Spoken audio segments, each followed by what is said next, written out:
How's it going, everybody? Bryan Alvarez and Dave Meltzer here, Wrestling Observer Radio. It is April 12, 2018, figure4online.com/wrestlingobserver.com. Got a lot of news to get into here today. Andre the Giant documentary. We'll have more in the next week or so. Pat LaPrade's going to be on, I believe, next week.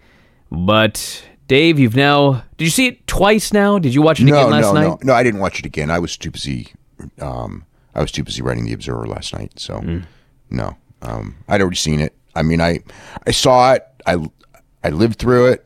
You know what I mean? Yeah. Now, I got a question. I've discussed it with so many people. I mean, I've had so many people call me up last night about it, so, yeah. So you've got a lot of feedback on it. I got a lot of feedback on it, yeah. Okay.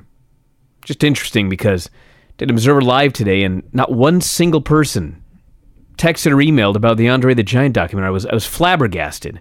Yeah, everybody was busy talking about wrestling, like the current Raw SmackDown stuff. But anyway, I saw it. The SmackDown stuff last night was pretty interesting. It was very newsworthy. Yeah. So, as noted, we'll talk about it with Patrick. I thought it was excellent, extremely well produced. It was very well produced. It made me hope that HBO decides that they want to do like a series on folks in wrestling. Man, though. The wrestling people lie so much, though. Well, they do, but, that gives you something to talk about. Yes, it does. And you know what? Yeah, I'm sure there was some lying. I'm sure there was some exaggeration. But I'm sure that any story you do about any famous person, I mean, there's going to be a little bit of that. They tried the best they could to limit it as much as possible. Yeah, but you're right, except, I mean, you're talking about, there's a big difference between, like, baseball players exaggerating and wrestlers. I mean, and I'm not talking about current wrestlers, but old school wrestlers that are just, I mean, you got to remember that people from that old wrestling business are so pathological. I mean, it's not like, I mean, I'm sure there's people like that, but in other businesses, but they're rare, and they're certainly not on the level of like a Hulk Hogan. You know what I mean? It's like, and Hogan, or Vince McMahon for that matter. I mean, they're just. You don't find, well, I guess Dana could be, but but I mean, generally speaking, I mean, you got to remember, like when Hogan did, like, which autobiography was the first one? I mean, it's not even that. I mean, Hogan, Hogan's Hogan. I mean, he's just like he I don't even think he knows the difference. I'm not sure Vince does at this point either, but when you're talking about stuff from 30 years ago and everything. It's just like, I think that the thing about it, it didn't come out in the doc, okay, but they interviewed Hogan and they interviewed Vince, and the stuff that they said was so contradictory to each other. Now, they didn't put any of this on the documentary because they didn't, look, Vince is co-producer. They're not going to make Vince look bad. And Hogan did come across as the star, so they didn't want to make him look bad either. But I mean, it was just funny. People explained to me about how, like, I mean, there's no way that either of those stories were true that they were saying. And I said, well, when it comes to, like, my experience, if Hulk Hogan and Vince McMahon have different stories, the one I would believe is Vince McMahon. And they said, well, when they checked, they found that the one who was more credible of the two was the other guy. And so when Hogan's the more credible of the two, you know what I'm saying? That's what story was this? Well, it's none of it wasn't stuff on it's stuff about, it's essentially stuff leading to the discussions of the meetings with the Hulk Hogan, Andre the Giant, and Vince, and how they were going through the finish and things like that. And they had like stories that were like, they talked about, like, one of them, I think, talked about being in this room together and they were all together, and the other one goes like, there was no such thing. That never happened. And, who was in the room. And it was just like. So this was leading up to Mania 3. Right before Mania. Yeah, all the stuff right before Mania 3. Right. So it's like. Well, it's funny because I was watching Hogan talk about his memories of WrestleMania 3. And I mean, I can maybe believe that Andre was having fun kind of fucking with Hogan because he knew he would be nervous about it. Not like, Hogan thinking he's going to shoot or anything like that. But I can very easily see Hulk Hogan going, what are we going to do? And Andre saying, don't worry about it. I've seen that a million times in wrestling. But Hogan's sitting there going, man, he called the slam and then he called the leg drop, and I expected him to kick out of the leg drop. And I'm like, you expect him to kick out of the leg drop? That's bullshit. There's no way. There's no way you thought he was kicking out of the leg drop. Okay, well, here's the thing. Okay, you got to remember, at the time of this match, okay, first of all, there was a lot of concern that this match would ever take place because of Andre's back. Orndorff was there as a backup plan. That's why Orndorff wasn't on that card, because he was the backup plan, kind of like Strowman this year with not having been put in the program until late because he was the backup plan if something went wrong with Reigns, which, by the way, we'll talk about later. But so the whole situation there, it's like the idea when they did the match was this was going to be a one and done, and then Andre would probably retire. Andre was talking retirement even before the match, and he had the reason he had the back surgery was to come back. I mean, he did in '86. I mean, when he did the job for Inoki, when he did the armbar submission in the match with Inoki, I mean, that was pretty much, his body was shot. He was pretty much done. And Vince said, look, we could do the program. We could do the match with Hogan, get the back surgery. So we got the back surgery, and he came back, and he was in very, very bad shape, as you could tell by the match. And, first of all, he didn't wrestle again for months and months. But there was concern that this was his last match. And, he'd already proven in what he thought was his last match in Mexico, losing to Connect, what he thought was his last big match in Japan, losing to Inoki. I mean, that's what he was going to do. Obviously, in this match, it's if he thought it was possibly his last match, what else is there to do, right? You know what I mean? I mean, it's just business. Obviously, you lose. I mean, there was not, when the match was announced, I mean, it was there was no question about the finish because Andre wasn't going to be back for a long time, if ever. He did end up coming back, and he did wrestle for a couple of years, although he was very limited and everything.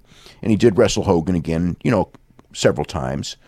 But he progressively got, his health, his physical condition got progressively worse and everything. But you have to look at that and just go, like, if the guy's leaving and he may not come back, I mean, what other finish is there? You're going to do a DQ? You know what I mean? In that situation? I mean, you're not going to beat Hogan. That wasn't even obviously.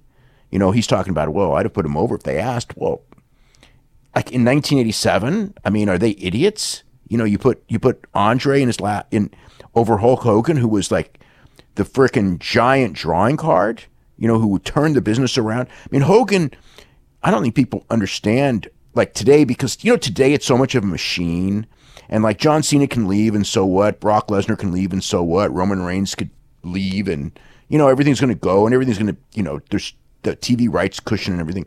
Back then it was a live event, and one pay-per-view, or at that point it was one pay-per-view a year, so it was really a live event business. And Hulk Hogan was a fantastic drawing card, and you're not going to, the whole idea of Hulk Hogan was that he was invincible. In the end, he was never going to lose, and so obviously if he was going to lose, he never lost to Randy Savage, who was there all the time, who was super hot by that point. He never lost to Piper. He ain't going to lose to Andre the Giant. I mean, he didn't lose. I mean, he lost that fluke thing with the twin referees to set up the tournament. But I mean, you got to remember, Hogan never really lost until Ultimate Warrior. And that was, when Vince's idea was that, Hulk's getting old and Ultimate Warrior is 6 years younger and he's the next guy. And, they very quickly realized that Ultimate Warrior wasn't the next guy. But at the time, that was the idea. So, it's like Hogan was only going to lose to the next guy.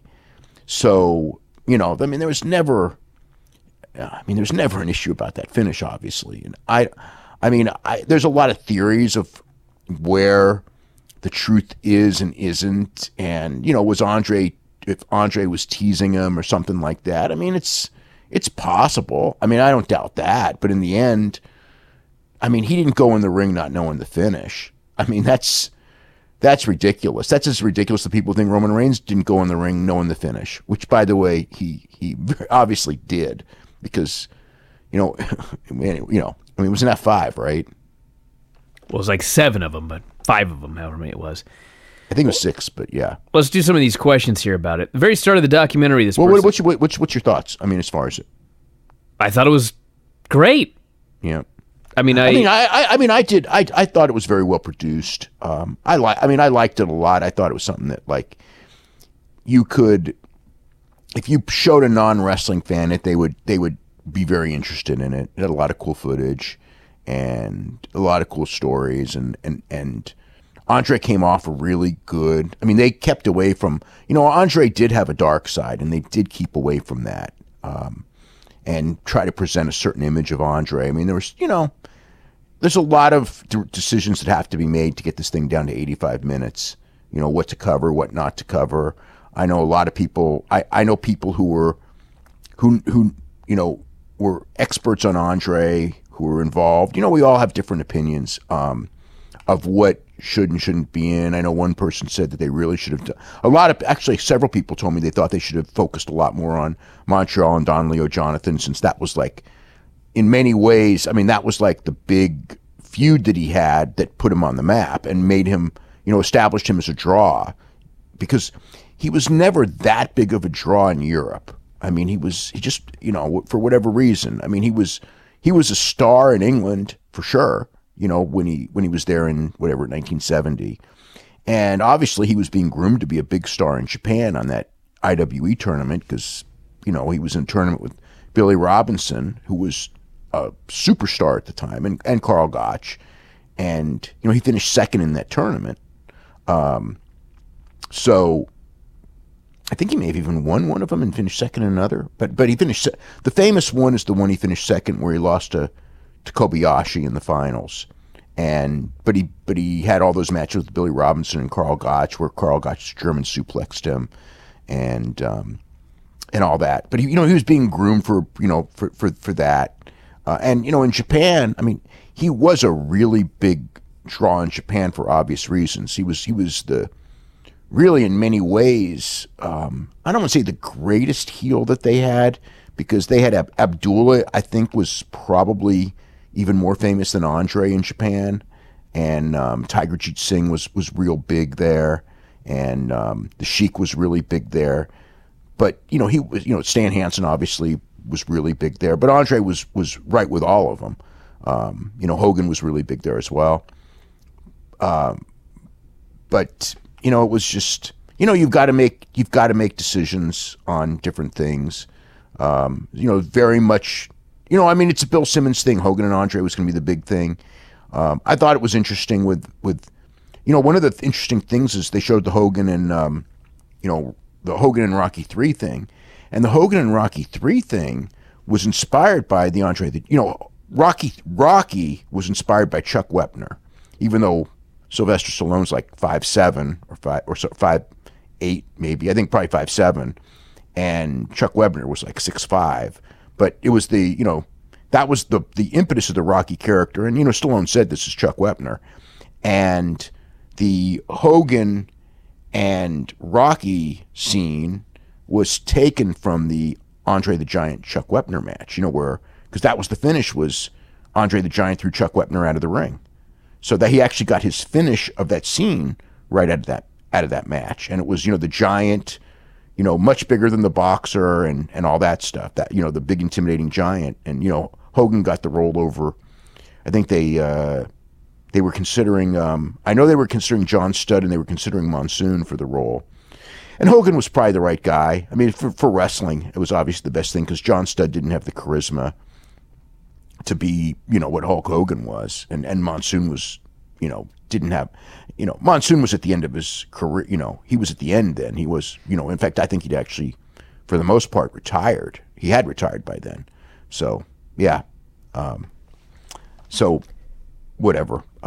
Let's do some questions here. So, okay. This person says at the very start of the documentary, I got the impression Andre was a bit of a bully towards certain people, especially going rough, stiff on Savage and Sheik. But then later it was claimed he proudly did not hurt anybody. Did he really torment people out of nowhere? I think that's those stories on Sheik may have. Okay, Savage, I don't buy that story at all, because I never heard that. And you would hear, believe me, back then you would hear if somebody was being rough or anything. Sheik, I believe, because Sheik had a big mouth. So I can believe that Andre may have done something to Sheik or may have roughed him up. Bigelow, he did for sure. I think I even saw it. They thought Bigelow had a big head, and Andre. So I mean, there were times, obviously Maeda, but that one backfired. Where they wanted him to rough up Maeda, and Maeda ended up roughing up Andre, and it was really, it burst a lot of bubbles when that thing happened. It was just like, it freaked a lot of people out, because it was one of those myths, and it was a myth. I mean, have you ever watched like Pride? Remember Giant Silva in Pride when he was in there? Oh yeah. It's like Giant Silva was, he wasn't heavier than Andre, and he wasn't as freaky. He probably wasn't as freaky strong as Andre either. He was much taller than Andre, but I mean, he couldn't fight. You know what I mean? And Andre, as big as he was, and he's gigantic and super strong and in pulling motions and things like that. Absolutely freaky strong in pulling. But that's not like a fighter. And Maeda was Maeda was not necessarily a real top tier fighter, but he was trained like a fighter. And, and Andre was old and slow. And I mean, when it came down to it, it's like Andre couldn't block leg kicks. Andre couldn't stop. Andre had very poor balance at that point in his life. Maeda took him down at will. I mean, it was just one of those things. It was like a reality check, and people, and that was before the Hogan thing, I mean, and it was funny because people were always like, oh, nobody could do anything to Andre if he didn't want it. And it was kind of like, well, Maeda kind of ruined that one, but whatever. This person here says, does Dave know what Andre footage from the territories that WWE owns has not been made available yet? Do they own any of the Montreal or Toronto footage from the 70s, such as the Andre versus Original Sheik match? I don't know if they bought that footage or not. I think that Cornette and I may have done voiceovers on that one, on Andre and the Sheik from Toronto. I'm pretty sure. I know I've seen the match. The Montreal stuff, as far as I know, they don't own.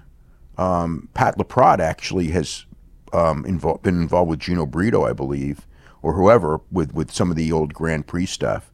And I'm sure there's that it's that era with Andre. So that footage, some of that footage exists. I don't believe any of the Andre Don Leo Jonathan footage exists, though, which was the real, that was like the real legendary thing, the Battle of the Giants at the Montreal Forum. They had a couple of series of matches and everything, which were really the biggest drawing matches of Andre's career up until, I guess, I can't think of a series that Andre did that drew bigger than Jonathan until, I mean, obviously the Hogan match was much, much, much bigger. That was, but before that, I mean, Andre and Hogan drew some good crowds, but nothing like that.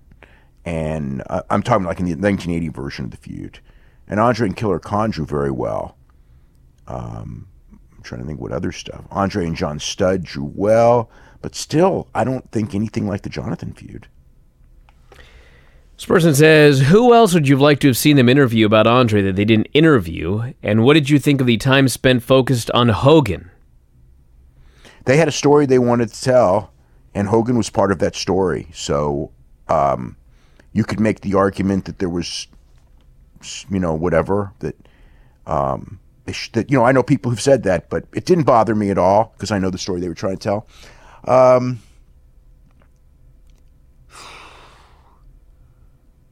mean, most of the key people, a lot of them aren't alive. I suppose Paul Vachon would probably be a good person. Vern, is obviously passed away.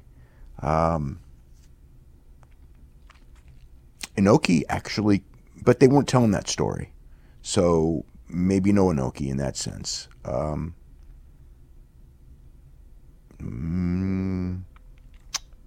to think who else would be. Studd's passed away. I mean, I guess, I don't know. I mean, you could try with Don Leo, but Paul Vachon, yes, Paul Vachon probably would have been. He's very old now too, but you know, I mean, Paul Vachon was an integral part of the early days of Andre's career. I'm trying to think what are their territorial stars. Patterson was friends with Andre. Well, he was in it. A little bit, yeah. I don't know. There's nobody else springs to my mind other than those guys off the top of my head. President, I just got done watching the documentary. I was wondering, are there any other Andre documentaries or books you would recommend? I really want to learn a lot more about him.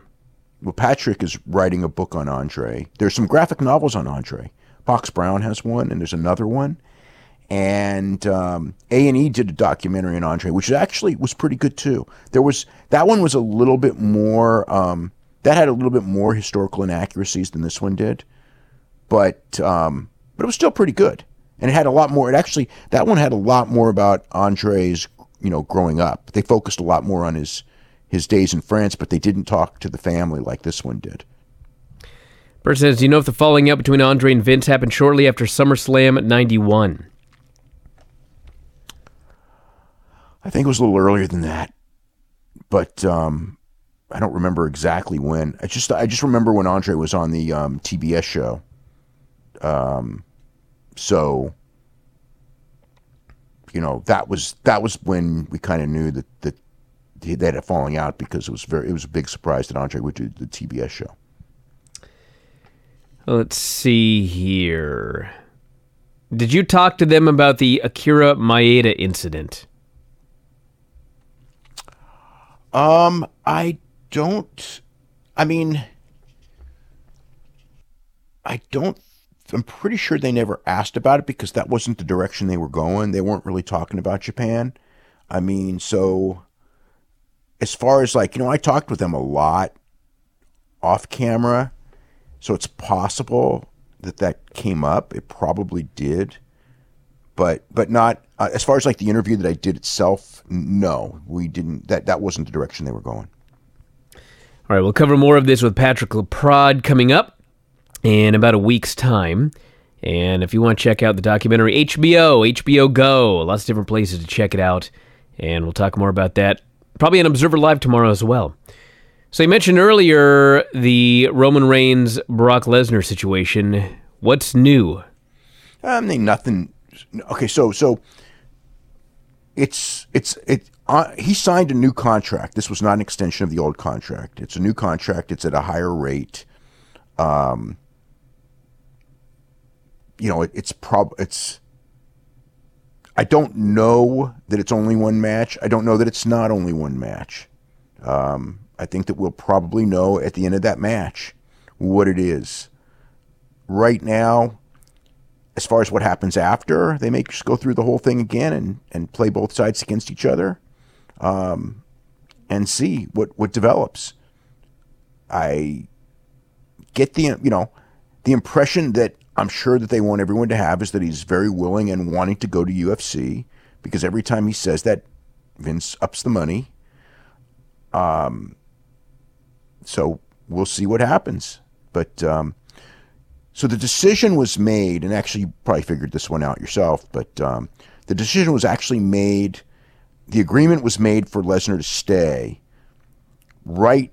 It was on the Monday that they did that interview. So on the Go Home show where they said that if he loses, yes. So they actually made the deal that day, but they didn't sign the contract until the contract was actually signed on Sunday for him to stay. So it was before the match, and it was very much tell nobody. Roman Reigns knew. The story that he told was somewhat true. In the ring, he did show up that day to the building thinking he was winning the championship. He was then told that they had changed the plans, and I don't even know that he was mad, because at least, he'll probably be mad if Strowman ends up with the belt, but I don't think that's happening. Essentially, as far as I know, it's still going to Roman Reigns, and I think that he knew, and they all knew, this is probably one of the reasons that it happened the way it did, was that this crowd, there was just nothing that they could do. They could do every trick in the book. This crowd had decided that they were going to hate the match. They didn't know they were going to decide to hate the match, but they absolutely knew that this crowd was going to boo Roman Reigns winning the championship really bad. And after all the work they did, they understood that that was going to be the case. And so that was probably, and there's a lot of different reasons why it happened. I think some of it was just the idea of fooling people. Some of it was, again, they knew that the Roman Reigns thing was not going to get over at all.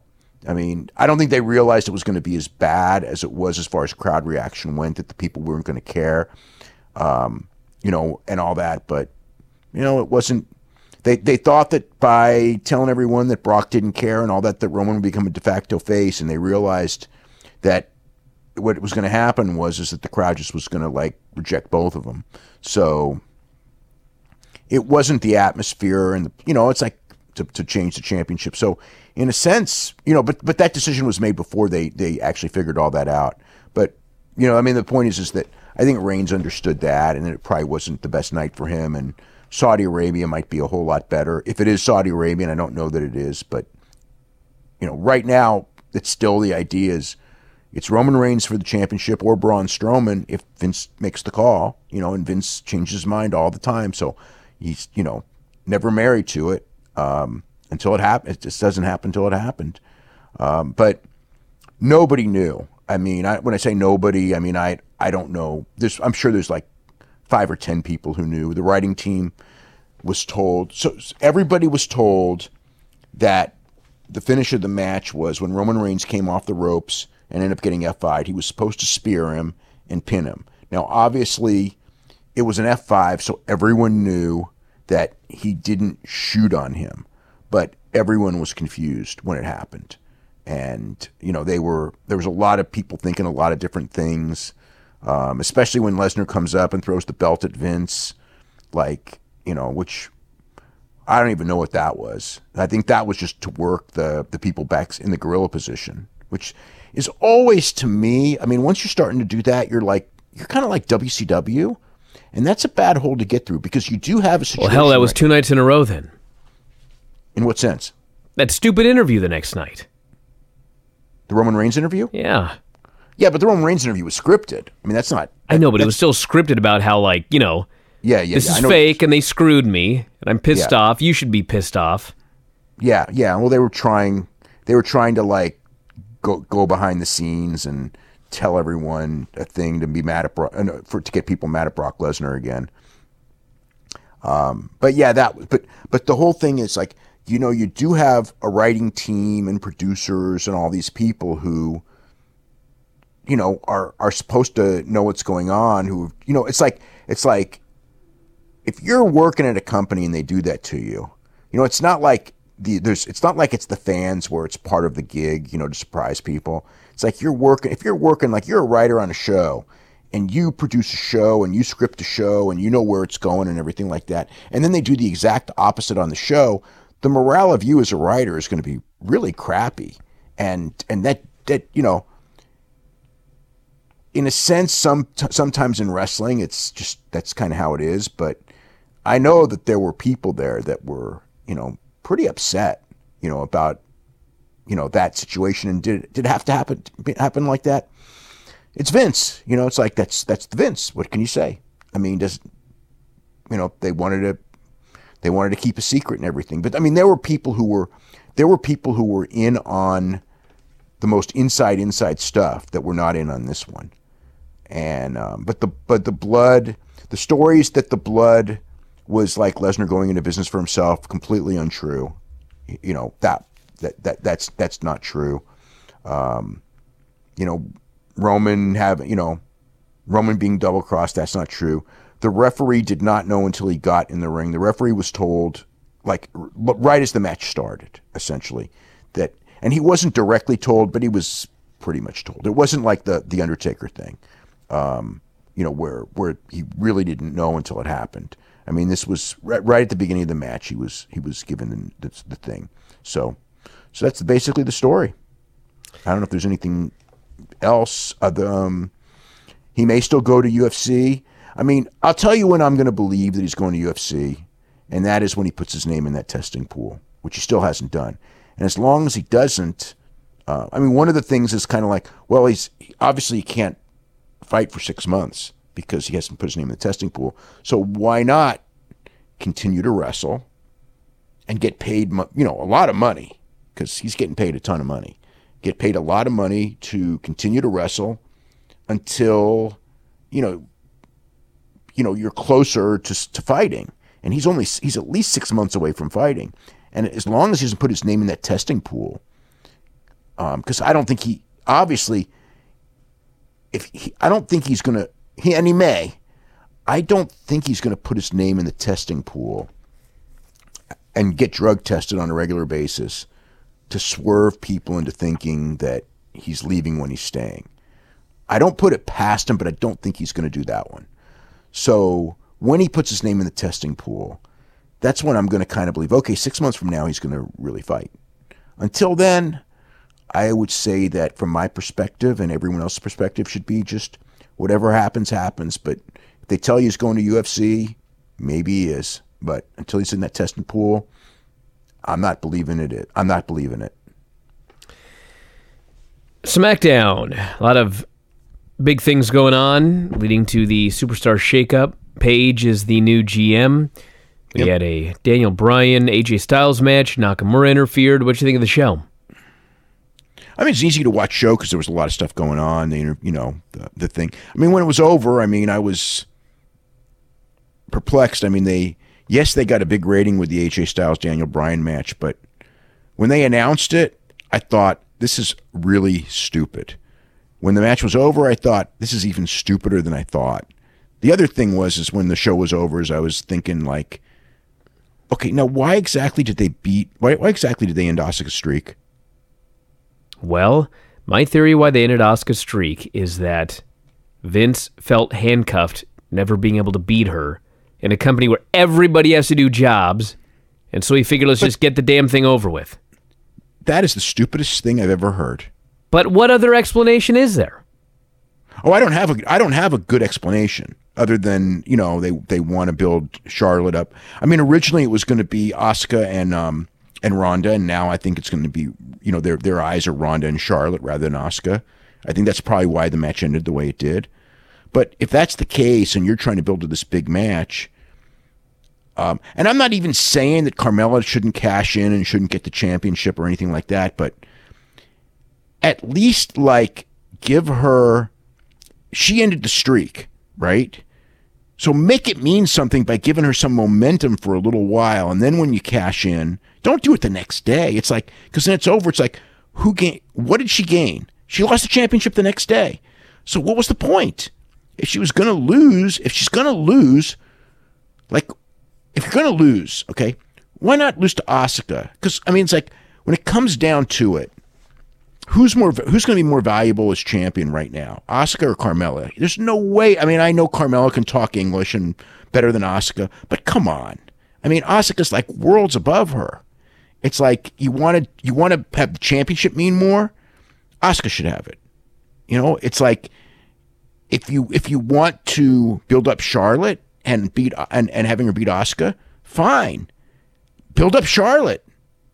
But they didn't do that either. So it's like, I just thought, when it was I thought that whatever value that they got for Charlotte, it's like it was already tempered the next day. I mean, you could do it. You can do that at some point down the line after, you've given Charlotte more spotlight of she beat Asuka. This is really great. She ended the streak. She's the woman. She's the Ric Flair of women. You could do that for a couple months. Instead, by the next day, the beating Asuka is now irrelevant. And Asuka doesn't have a streak anymore, so she's hurt with no value gained. So I thought that booking decision just really made no sense. I mean, it got a pop in the crowd, but it's like, you're booking are you booking to get talent over, or you're booking to get momentary pops? Because anyone can do swerves. and get momentary pops from an audience that just wants to see title changes. You can do, you do that. You change championships every single week. It's like, yeah, you ruin the championships doing it, but you can get a pop easily. You can turn people every week on each other with no common sense and get a pop. Of course, it doesn't tell good long-term stories. And, and I think there's people who don't even understand the difference, but whatever.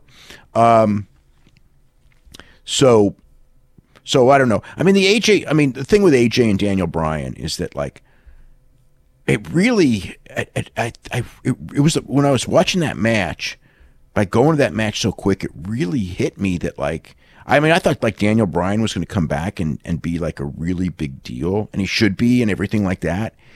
And it's just like, I don't think they have a clue what they're doing with him, because it's like AJ Styles and Daniel Bryan should be something that the first match should be on a major pay-per-view with a big build, with Daniel Bryan getting win after win after win before he ever gets to AJ Styles. And then when he gets there, it should be this dream match, not a 12-minute match, just get over Nakamura.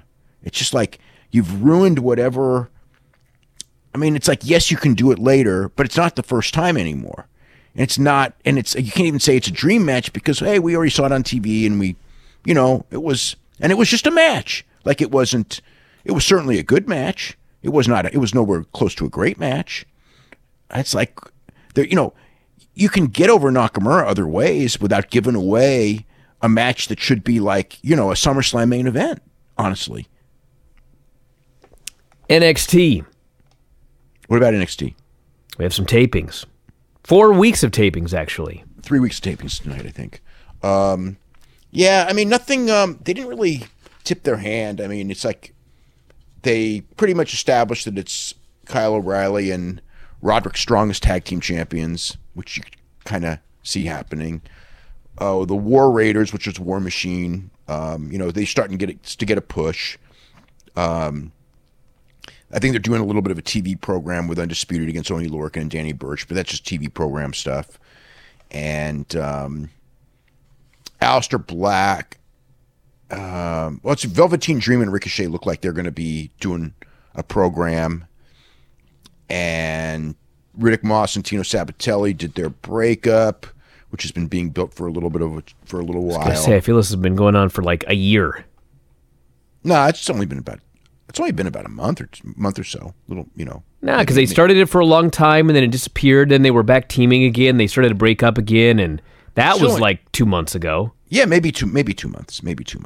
Yeah, they teased it a couple times, and yeah, I don't know. It's like, it's weird because it's like, I like those guys as a team, and I think the breakup's premature because right now, if they break up, it's like, I'm not sure I really care about either of them apart.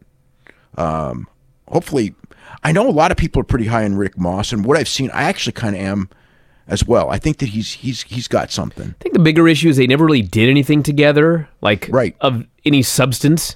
Yeah, I mean, exactly. I guess if you were down there in Florida and saw them all the time, it's one thing. But for those watching on TV, it's like they were just guys. That they got put together. They were just guys, and next thing you know, they're having this big breakup. Yeah, but they're not that over. No. So it's like, and if you did the breakup, you would want their personalities established more, and then the reasons for the breakup established more. But whatever. They did Pete Dunne Roderick Strong match with an interference. This was I guess because we're far enough away, the next big takeover is not until June, that they didn't really really put out their hand so much in this one.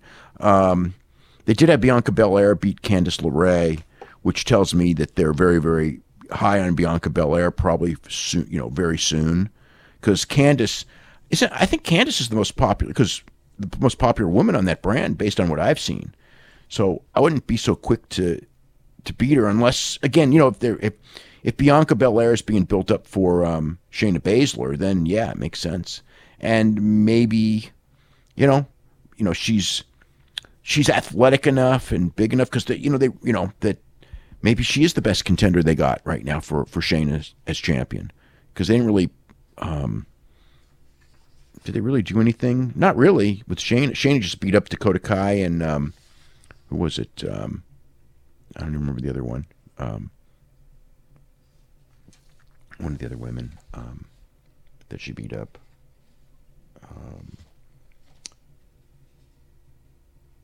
Vanessa Bourne. That's why I couldn't remember. Anyway, so yeah, that's pretty much it. But they got a lot of talent there. Adam Cole has there's something about Adam Cole. The audience just loves that guy. He's got a great face and attitude. Good wrestler, but he's got a kind of a superstar thing going with him. No Drew McIntyre, which is interesting. I don't know what's going to happen with him. And I feel that Andrade shouldn't have lost the title to Aleister Black. I feel Andrade and Zelina as a championship combo are far stronger than Aleister Black. But, they may have a direction to go, so we'll wait and see how it all turns out. Got a UFC this weekend. UFC on Fox. Dustin Poirier in the main event against Justin Gaethje. Carlos Khan and Alex Oliveira is the semi-main. Yeah, so Poirier and Gaethje on paper is a phenomenal fight. Every Justin Gaethje, every fight's like a match of the year. And, Poirier actually, I believe, was the one who made a point, and it's a good point. It's like he's super exciting to watch, but it's not a very sustainable style because Gaethje just takes so much punishment. And I think even now, like just from his last fight and everything, I think he's already taken so much punishment in his career that I don't know, even though he's not that old, that he's ever going to be able to get past the top guys. But he's, right now he's still a guy who has super exciting fights. I hope he doesn't take too much of a beating and he can recover from them. Poirier's taken a lot of, he's been a lot of wars himself. So, but yeah, should be a great fight. I just don't know about Carlos Condit. He did not look good in his last fight at all. And he may beat Oliveira. Oliveira's had some, he's also had some very exciting fights. So Israel Adesanya is fighting Marvin Vettori, which is kind of a showcase fight in theory for Adesanya because Adesanya is a very intriguing fighter, good style and everything like that. And then they got Michelle Waterson and Courtney Casey because Michelle Waterson's, they like to have her on TV because her and Paige Van Zant did like a great TV rating not that long ago at the end on the Uriah Faber retirement match. Retirement night. So Paige has a book coming out. Her book came out yesterday, as a matter of fact. Yeah.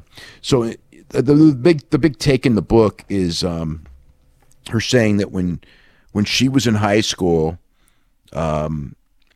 she got drunk and got gang raped, and her feeling is that at her high school, the word got out that she willingly had sex and people calling her slut. And she said she wanted to bring this out to just tell people that are going through stuff in high school and being bullied in high school and called names that she went through it as well, which was, in fact, I didn't even know this, but it's not her real last name. It's not her real last name. Yeah, she changed her name because people were calling her Slutton because I think her name was Sletton.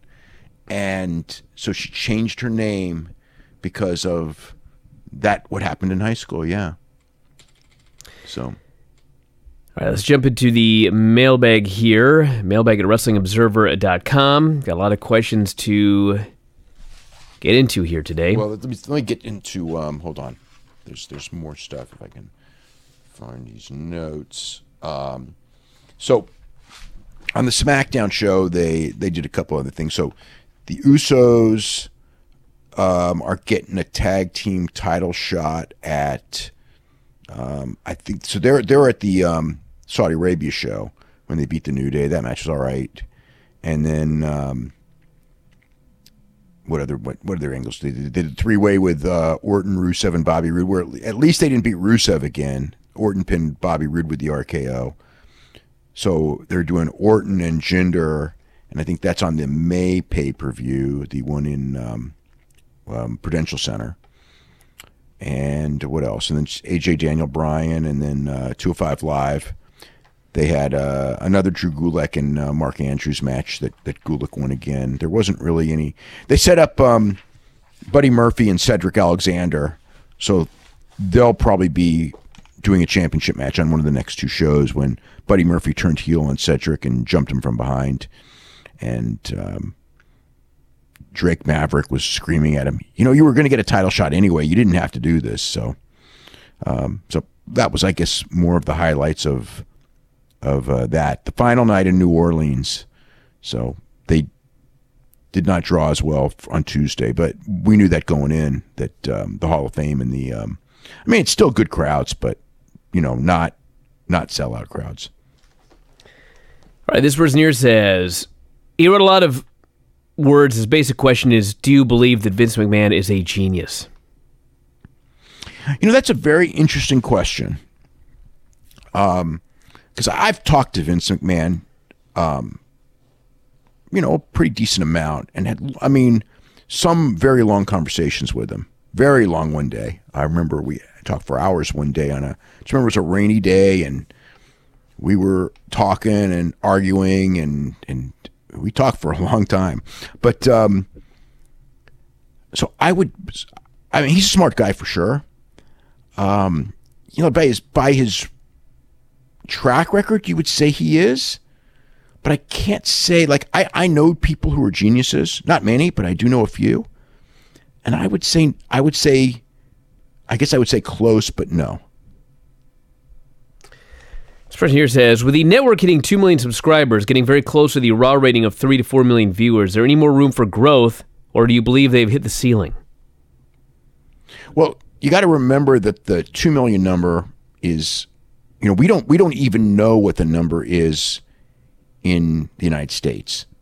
We don't know what the number is in foreign. We don't know the breakdown. We won't know the breakdown of this until we'll have a night. Well, we really won't know. We're really not going to know anything about what these numbers mean until August. It's because it's like so much discount stuff. There's the free stuff, obviously. And was the growth outside the United States? Was the growth in the United States? So, if Raw gets 3 million viewers, that's probably, 2 million, 3 million viewers is probably about 2 million homes, maybe a little less than 2 million homes. So in theory, the ceiling would be a little less than 2 million in the United States.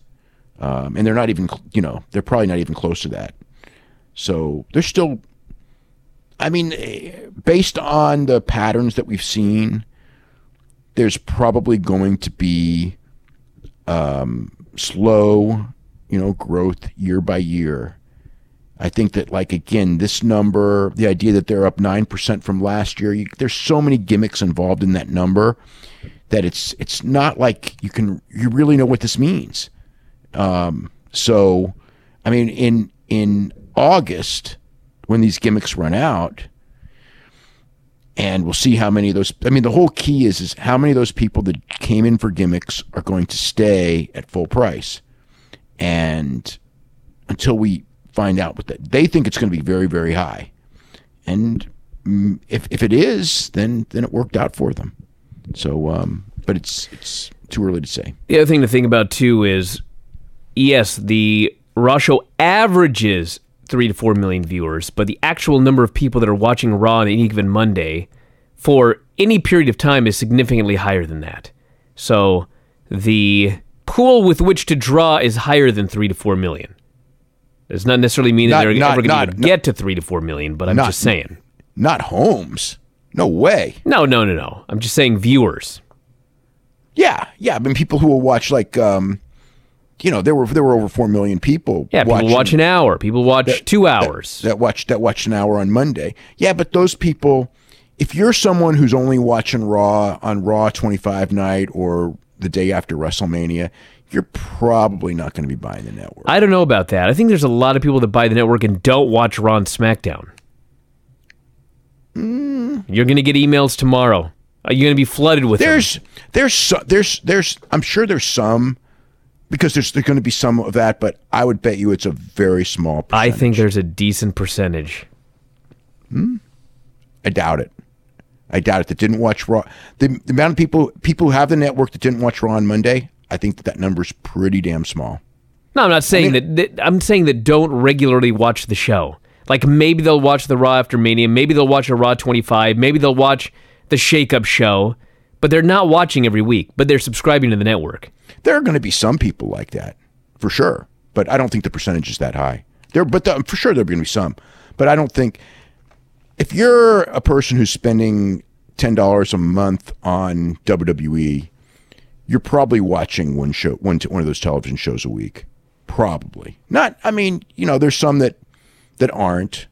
But, it's just like this thing. And again, they don't really have the stats, but I'll bet you that... the stats when it comes to like the UFC network and everything like that, that those people...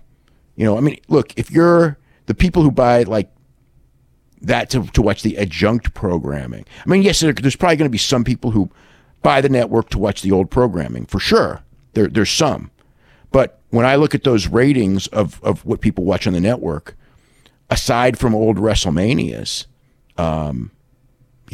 people aren't watching that old programming very much. They're watching, the people who are watching the network are watching,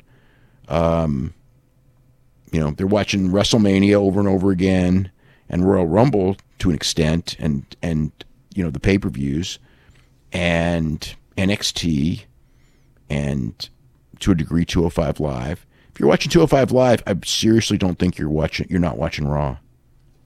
But you really don't have a lot of people who are sitting there watching that old stuff. Of course there's some, but I don't think the percentage is pretty high, because if it was, that the old footage would be getting a whole lot more views than it does. The stuff that's getting views is just the pay-per-views and, the ride-alongs and things like that. Spurgeon here says, why did everybody evacuate the Hall of Fame during Goldberg's speech? Went too long. They wanted it. That's when I asked, that's what I was told. Just too long. They actually evacuated during the Mark Henry speech. And I don't think that anyone disrespected Mark Henry. Guys wanted to go out. Let's see.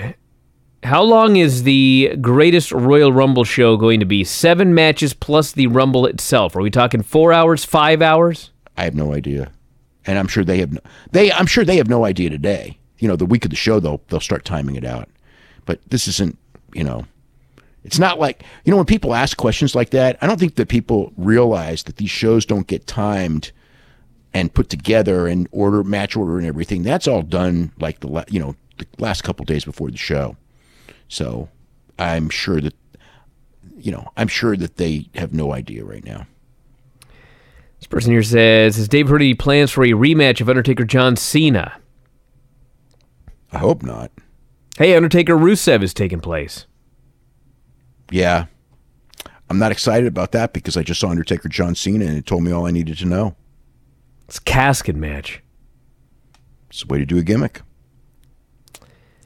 Let's see here. Any chance Daisuke Sakimoto will be in the G1 tournament now that he's working a Young Lions date? Be cool. I would guess no, just because they have too many guys of their own for the 20 slots. And there's probably going to be a couple of good guys that they won't even put in. I think it'd be cool if he was, though. It's a different feel, different kind of a guy. I hope so. This person here says, I live in a Dominican neighborhood. I've seen a bunch of posters lately advertising an upcoming movie called Veneno about a Dominican wrestler named Jack Veneno. You know anything about the movie? I've written about it already, yeah. Well, he wants to know a little bit about it. I think I wrote about it twice on Jack. So it's well, the movie came out already because it had that really big opening weekend, whatever it was, several weeks ago when I wrote about it. Had a real strong opening weekend. I don't know if it was good. I've seen the trailer. The movie is the idea is they're going to do 3 movies on him. So this movie covers like growing up, being a wrestling fan, watching El Santo, who was his childhood favorite, and then breaking into the business. So, the second or third movie is where they're going to do talk about the Ric Flair match and everything like that. I wonder who's going to play Ric Flair in the movie. Oh, good luck. Yeah. Good luck with that. There are unsubstantiated reports Rusev has asked for his release. Is this true? I don't know the answer to that. I haven't checked on it, to be honest. I've heard the stories. I doubt it. I think, because where's he going to go? And they're not really good at. I don't know what his timing of his contract. If his contract is running out like in a month or so, then yeah, I suppose he could do it. But if his contract's not running out, he can ask for his release all he wants. It's not going to do him much good because they're not going to let him go anywhere.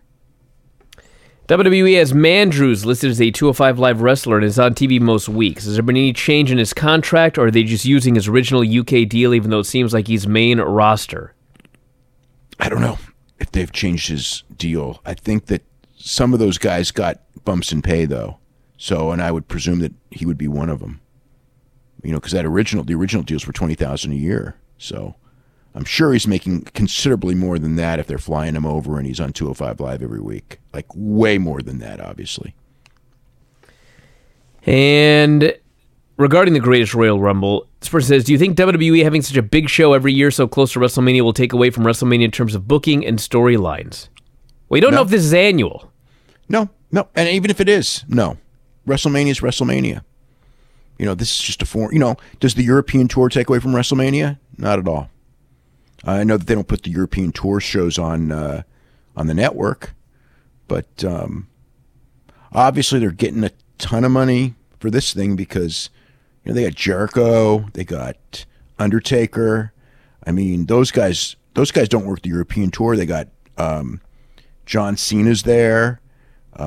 They got guys that aren't even working the European tour on the thing. They don't. Brock's even there, and I know Brock's making a lot of money for that show, or he wouldn't be. He ain't going to. That guy ain't going to Saudi Arabia for little money. I'm sure of that. All right, everybody. On that note, we're going to wrap it up for today. We got a lot of stuff up on the front page. Tons and tons of shows. Many more to come. New Observer is going to be out Thursday. And new back issues up right now, so check that out. And that is it. We will talk to you again after a while.